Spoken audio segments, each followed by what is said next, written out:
Et qu'est-ce qu'il dit les gars? Bien le bonjour à vous, c'est parti pour l'épisode 3 de notre nouvelle série.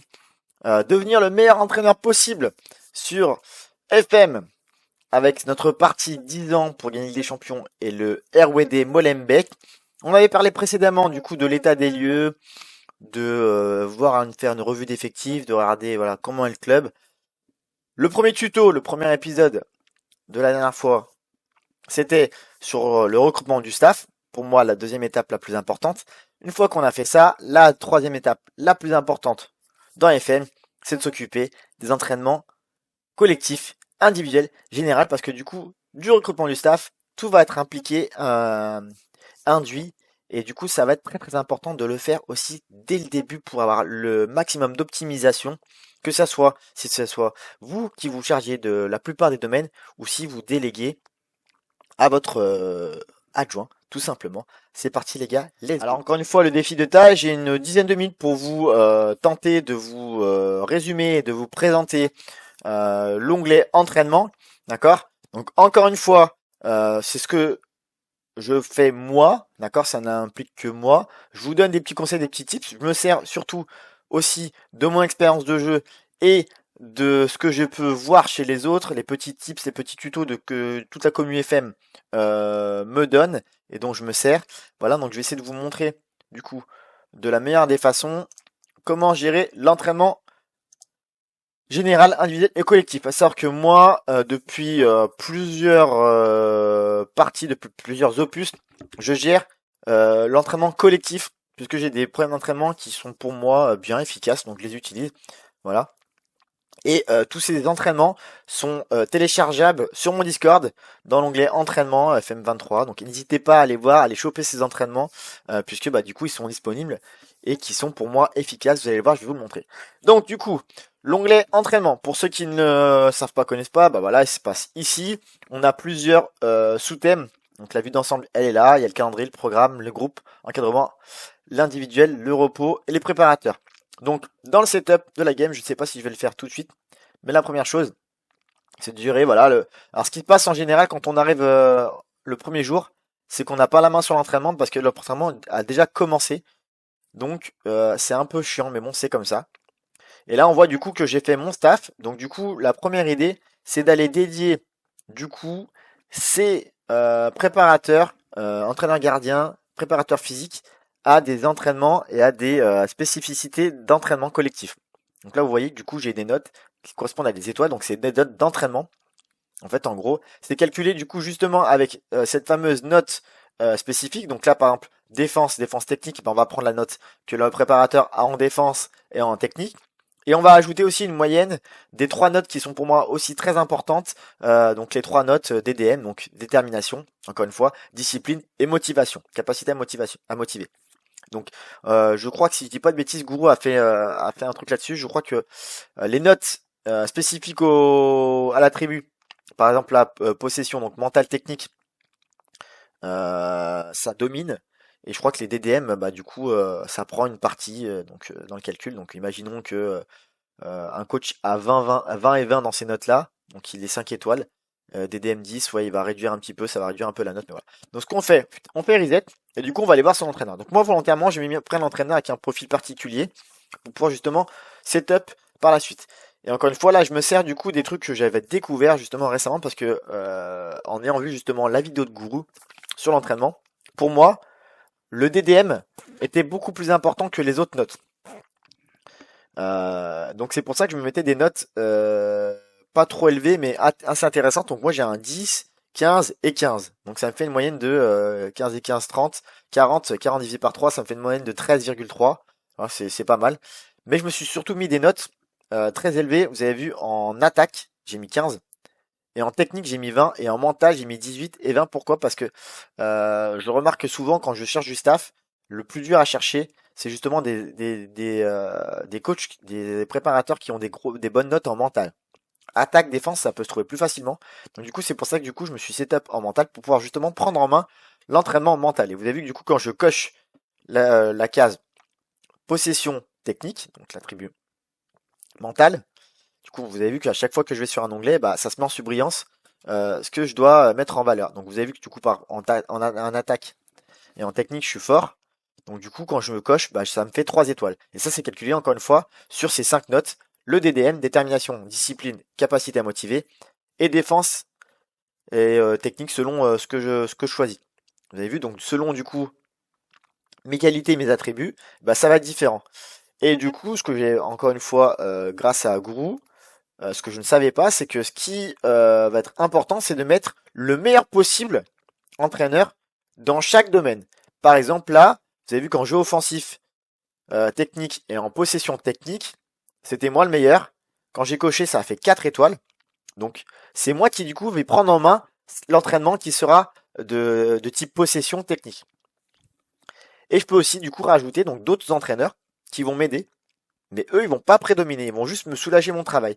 Si vous voyez, du coup, quand je coche un deuxième entraîneur, ça change la charge de travail. Et là, en dessous, on voit que du coup, il y a des charges de travail. Donc là, il y a, par exemple, intensif parce que je suis le seul. Encore une fois, en tautulier, vous voyez, technique. Je suis le seul coché, donc forcément, je vais avoir plus de travail à faire. Et du coup, dès que j'ai casé un nouvel entraîneur, c'est passé en moyen. Et donc, c'est pour ça que le but du jeu, c'est d'avoir au minimum, du coup, c'est pour ça que je vous dis d'améliorer, rappelez-vous la précédente vidéo, d'améliorer constamment le staff et d'essayer de l'agrandir. Parce que l'idée, c'est d'avoir au minimum au moins 2 entraîneurs, 2 préparateurs spécialistes dans chaque domaine. Donc, si on regarde qu'il y a les domaines, il y en a 1, 2, 3, 4, 5, 6, 7, 8, 9, 10. Il y a 10 domaines. Donc, on voudrait dire qu'au minimum, il faudrait avoir au moins 10 préparateurs. D'accord? Et il faudrait avoir surtout des préparateurs qui ont des domaines, des compétences qui se croisent pour pouvoir faire plusieurs entraînements. Voilà. L'idéal des idéales, du coup, si je me base par rapport à ce que je suis en train de vous dire, si on dit qu'il y a 10 items et qu'il faut au minimum 2 entraîneurs par item, bah, il faudrait 20 préparateurs, quoi. Il y a des avantages aussi selon les coachs, les championnats. On peut rajouter des préparateurs des U21. Là en Belgique c'est pas le cas. Je peux pas rajouter de préparateurs des U21, mais c'est pas grave. Mais voilà, je fais une petite pause parce que je vois que je vais très très vite dans mes vidéos. Je me rends compte que quand j'ai enregistré, c'était la nuit, j'avais été fatigué, je pense. Je vais trop trop vite. Mais du coup je vous parlerai de ça juste après. Et je finis avec l'idée du staff. Donc oui, vous voyez que du coup, le but du jeu de ces fameuses cases préparateurs, eh ben c'est de caser vos entraîneurs. L'idée, c'est qu'ils soient le plus haut au niveau des étoiles, le plus d'étoiles possible, et qu'ils aient tous une charge de travail légère.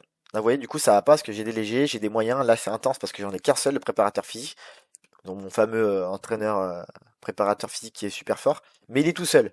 Voilà, il a 3 étoiles, c'est très bien, mais il est tout seul, donc du coup, c'est un peu compliqué pour lui.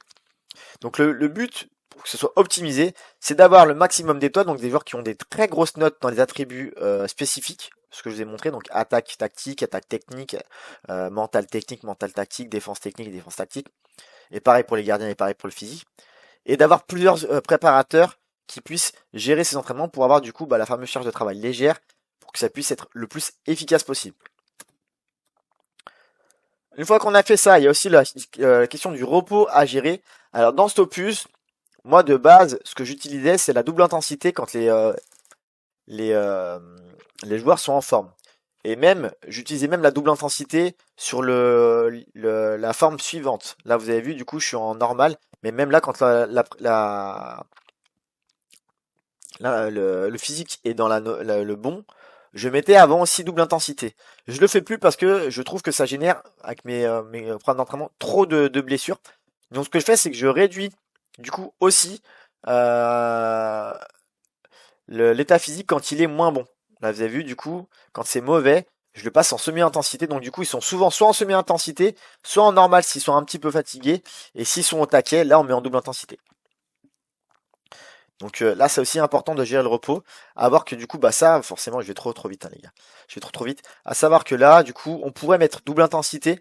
Si vraiment on a vraiment de la grosse qualité en staff, qu'on a un staff de malade, qu'on a des joueurs qui sont top physiquement, je pense qu'on peut se permettre de faire double intensité, notamment pour les jeunes.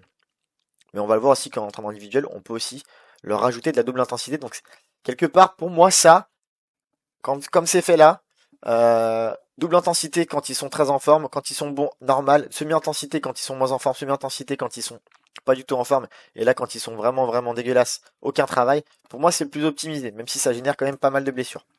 Ok? On passe à la suite. Je vais y arriver. J'essaie de faire tout d'un coup, les gars, mais c'est chaud, hein. C'est de vous donner le maximum de choses. En 10 minutes, c'est chaud. En ce qui concerne les programmes d'entraînement, donc on voit dans le calendrier que chaque semaine est fait le programme d'entraînement. On peut avoir des programmes d'entraînement qui sont préenregistrés. Si vous le laissez à l'entraîneur adjoint, il va très bien le faire. Il va le faire. Il va utiliser ces programmes-là qui sont préinstallés. Il va les setup un peu à sa sauce. C'est plutôt pas mal.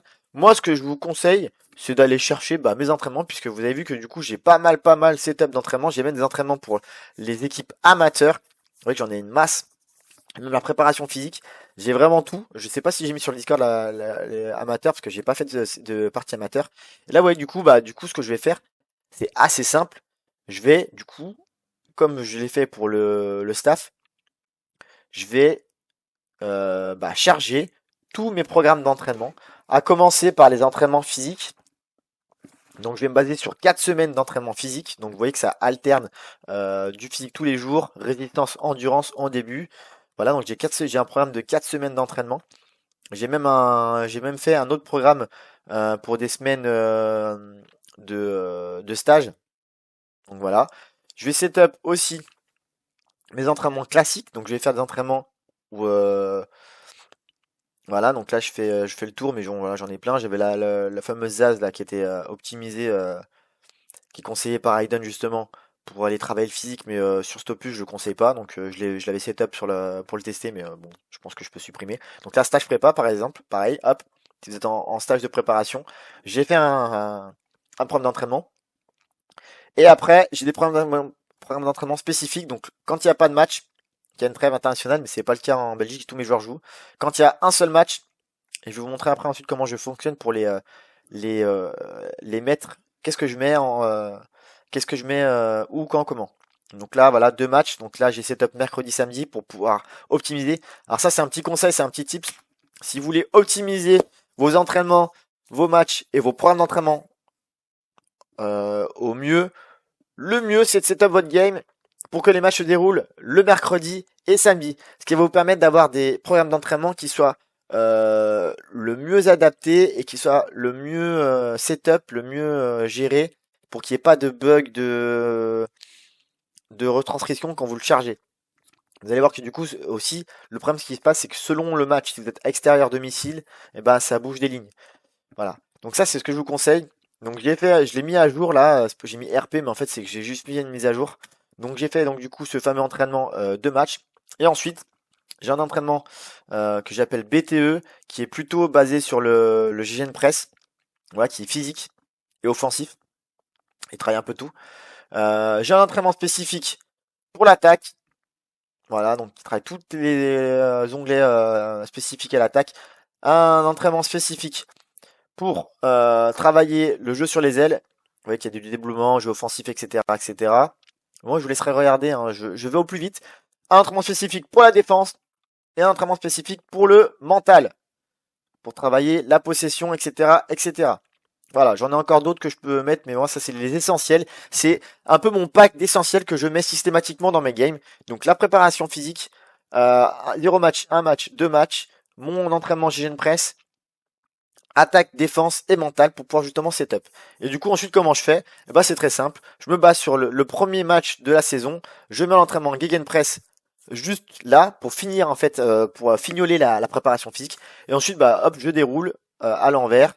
Je vais partir de là, faire une préparation physique de 4 semaines pour bien les mettre dans la sauce, qui travaillent physiquement. Voilà, là, ce qu'il y a, c'est que je vais arriver un peu plus tôt que 4 semaines. Donc, c'est l'avantage, c'est que je vais pouvoir rajouter des entraînements. Donc là, hop, je mets mes 4 semaines d'entraînement. Voilà, préparation physique. Et j'ai 2 semaines supplémentaires qui sont déjà faites. Donc je vais faire stage prépa, voilà. Comme ça, en plus, j'ai un match. Très bien. Donc là, c'est géré. J'avais déjà fait mes matchs auparavant. Je crois, non, j'ai pas mis mes matchs amicaux. Si je les ai mis, je m'en souviens plus. Je crois que je l'ai fait après. Bon, bref, on verra. Et ensuite, dans le setup, c'est très simple. Je vais utiliser les entraînements qui sont préenregistrés par l'adjoint. Vous avez vu qu'il y a des entraînements qui sont déjà enregistrés. Donc là, il y a par exemple physique. Là, il y a technique. Là, il y a une presse. Je vais simplement regarder ce que prévoit l'entraîneur adjoint. Parce que, mine de rien, il fait un truc. L'adjoint se débrouille pas trop mal. Et en fait, je vais juste mettre à la place l'entraînement qui est à moi, qui correspond à ça. Donc la physique, je devrais mettre du coup à l'entraînement préparation physique ou le gain press. Mais je vais plutôt me baser sur... là, je vais changer parce que je trouve que c'est pas optimisé. Là, il me propose technique. Donc là, je vais faire l'entraînement ailier parce que du coup, technique, ça va me faire travailler offensivement. Là, il me propose gain press, donc je vais faire donc mon entraînement BTE. C'est BTP normalement, mais bon, BTE, c'est pas grave. Là, avec ballon, je vais faire travail mental. Voilà, donc jeu sans ballon, c'est quasiment le même. Et tactique, je vais faire attaque. Voilà, là, tu vois, tactique, ça me va pas, donc je vais changer. Je vais changer, mais de manière générale, je vais essayer de me baser sur ce que fait l'entraîneur adjoint. Et si jamais j'ai besoin de le modifier, je modifie. La technique, encore une fois, ça va être le mental. Hop, vous avez vu que c'est à peu près les mêmes entraînements, mais j'ai un petit peu modifié. Et je vous avoue que depuis que j'utilise, ça fait 2 opus. Pour moi, c'est ce qui se fait de. Enfin, je trouve que c'est efficace. C'est pas les meilleurs. Pas trop jeter des fleurs. Il y a d'autres points d'entraînement qui sont bons. Mais moi, je vous conseille d'aller vers les miens parce que je trouve qu'ils sont efficaces. Donc voilà, donc je fais ça. C'est d'en faire le maximum possible dès le début. L'idéal, c'est de faire, pour pas se tromper, de tout setup. De setup au moins jusqu'à la mi-saison. Donc c'est ce que je vais faire à novembre, etc. Et voilà, et de modifier justement de semaine en semaine si justement je trouve qu'il y a des modifications à faire. Et je vais faire la même chose chez les jeunes, donc chez les U21 et les U18. Je vais aller dans le programme d'entraînement, le calendrier, pardon. Et je vais modifier le calendrier. L'avantage, c'est que j'ai déjà chargé mes entraînements, donc ils sont disponibles pour mes U21 et mes U18. Donc je vais faire la même chose. Préparation physique semaine 1, pardon. Préparation physique semaine 2, semaine 3, semaine 4. Et chez les jeunes, je vais utiliser forcément moins d'entraînement. Je vais utiliser 2 entraînements, je crois, parce qu'il y a moins de matchs. Je vais surtout utiliser les 2 bras, un match pour faire un match, et les GGN Press pour les faire progresser physiquement et qu'ils aillent plus vite dans leur développement physique. Voilà. Donc là, vous voyez, pour l'instant, ça s'entraîne bien, mais l'idée, c'est que du coup, voilà, une fois qu'on a fait ça, on est tranquille. Nos entraînements, ils sont faits, ils sont gérés. Nos coachs vont se vouer à la tâche. Et on va pouvoir du coup être tranquille là-dessus et être bien au niveau de ça. Les groupes d'entraînement, voilà, je les modifie pas de manière générale. Et ensuite, le dernier truc à faire, c'est d'aller chercher l'entraînement individuel. Alors l'entraînement individuel, j'avoue que c'est pas un domaine dans lequel j'excelle, dans lequel je suis bon et dans lequel j'arrive à trouver des tutos ou des tips qui soient efficaces. Ce qui est conseillé, est-ce que je sais qu'on avait déjà conseillé, c'est Hayden qui conseillait surtout pour les gardiens de leur faire travailler en priorité pour tous les gardiens le travail de réaction gardien. Parce que ça développe les réflexes, l'anticipation, la concentration. Et la concentration, pour un gardien, c'est ce qui est assez important, au même titre que la communication, au même titre que les sorties dans la surface ou dans les pieds. Donc voilà. Là, je vais modifier en fonction de mes gardiens. Mais de manière générale, voilà, lui, il était bon, donc je l'ai passé en tactique.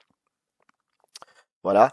Et ce que j'essaie de faire toujours, c'est pour mes jeunes joueurs de moins de 21 ans, je vais focus sur le travail physique et la double intensité. Donc là, je regarde justement mes joueurs qui ont moins de 21 ans. Donc lui, je peux pas parce qu'il est actuellement blessé. Mais s'il n'était pas blessé, je l'aurais mis en double intensité, même s'il est déjà. Et je le fais travailler vivacité. Et je vais faire ça pour quasiment tous mes jeunes. Vivacité, double intensité, pour que même s'il a une très grosse note, il continue de développer ses capacités physiques. L'idée, c'est d'avoir un 14, un 13, 14, 15. 15, c'est vraiment le top du top. Si jamais je vois que ça évolue pas et que ça fonctionne pas, je passe sur un autre item physique comme l'endurance ou la puissance. Voilà. Mais de manière générale, je commence d'abord par la vivacité et de mettre mes joueurs de moins de 21 ans ou de 21 ans qui ont besoin de progresser en vivacité, ce qui va permettre du coup de les faire gagner justement dans les notes clés qui sont méta évidemment et de pouvoir être meilleur sur le terrain même si du coup il est pas bon techniquement, il est pas bon mentalement, et il va compenser par son physique, il va faire un tout droit et ça va lui permettre d'être efficace dans ma tactique justement. Mes tactiques demandent beaucoup d'efforts physiques, donc il faut qu'il soit bon physiquement et notamment dans l'accélération et la vitesse.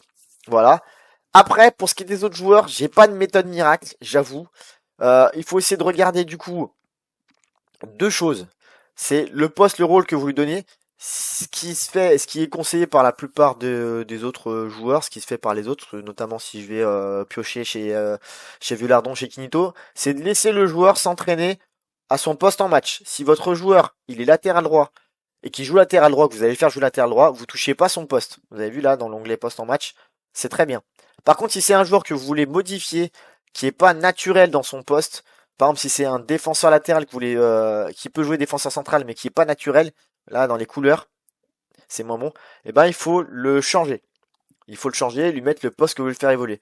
Par exemple, je sais pas moi, un ailier intérieur gauche que vous comptez faire jouer attaquant avancé, et ben il faut l'entraîner en attaquant avancé.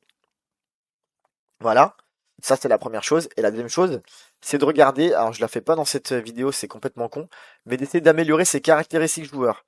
Là, l'idée c'est que le joueur, il ait des caractéristiques individuelles et de demander du coup au préparateur des conseils pour pouvoir améliorer ses caractéristiques joueurs, même si quand vous allez faire l'encadrement, et je suis pas sûr aussi qu'on le voit dans cette vidéo, si vous faites l'encadrement, ce sera dans le thème d'une prochaine vidéo, je crois.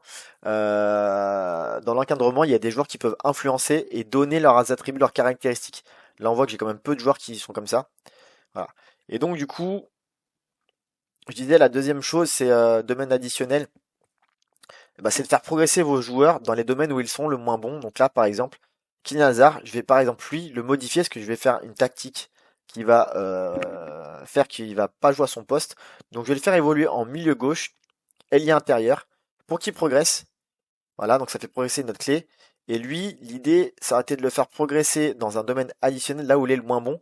Mais comme je maîtrise pas encore totalement cet onglet, encore une fois, je préfère pas modifier plutôt que de faire une connerie. Les joueurs où je veux vraiment modifier quelque chose, les joueurs de 21 ans, je sais que je modifie physiquement. Ça bouge pas pour moi. Les autres joueurs, en domaine additionnel, je ne préfère ne pas toucher pour déjà qu'ils apprennent le poste.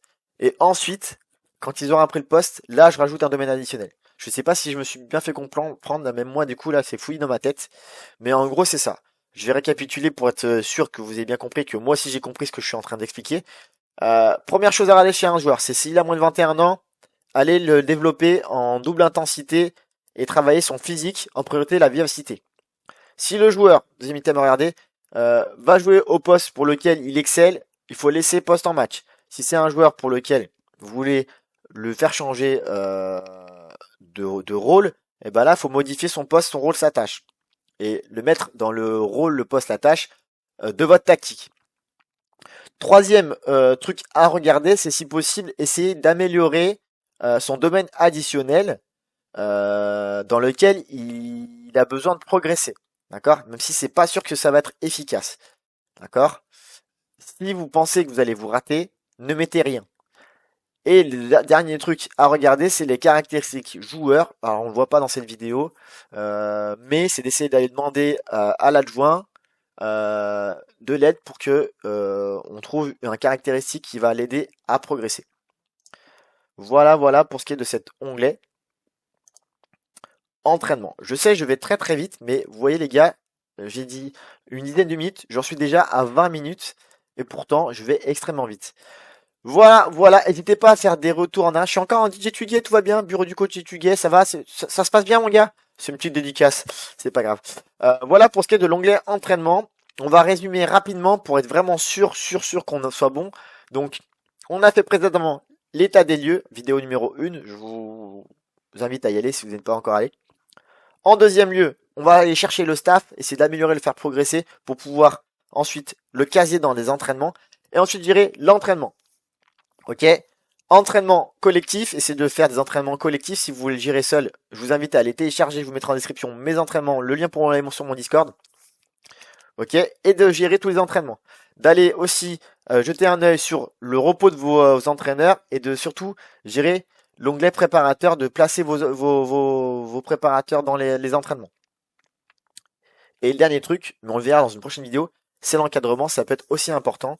Mais là, pour l'instant, on va pas l'évoquer tout de suite, parce que, rappelez-vous, dans ma première vidéo de présentation, j'ai beaucoup de joueurs qui ont un profil équilibré, donc ça va être très dur à modifier avec le peu de joueurs que j'ai sous la main. Voilà. Donc j'espère que cette vidéo vous a plu. Je sais, c'est long, c'est chiant, mais c'est quelque chose de vraiment, vraiment, vraiment très important. Je pense que pour moi, l'entraînement, ça joue, ça joue à allez, 60-70% dans vos performances. Si vous avez une tactique qui est pas trop dégueu ou qui est pas efficace, l'entraînement pourra compenser beaucoup de lacunes, notamment mes problèmes d'entraînement. Donc ça va vraiment vous aider. L'entraînement individuel va bien sûr vous aider à faire progresser des joueurs. Et donc ça c'est important pour justement valoriser des joueurs, les faire progresser et les revendre. Donc c'est encore une fois un onglet qui est très important. Je sais, je commence à radoter, donc il va falloir que je coupe cette vidéo parce que voilà. J'espère que le contenu vous a plu, que ça va vous aider. Je vous invite donc du coup à aller me laisser des commentaires sur si vous avez testé ces entraînements, mes entraînements, et si vous les trouvez bien. C'est des choses à dire sur comment j'ai setup ces entraînements. J'ai fait un rapide tour de cet onglet. J'espère que la vidéo vous aura plu. Je vous invite du coup à continuer à regarder donc mon aventure Molenbeek qui n'a pas encore commencé parce qu'il reste du coup un dernier petit tuto tips avant de commencer. Bah, c'est l'onglet tactique. Hein. Et puis voilà les gars, voilà, on va pas en dire plus. Ça fait déjà pas mal de temps. Je vous dis ciao ciao les gars, la bise, à plus.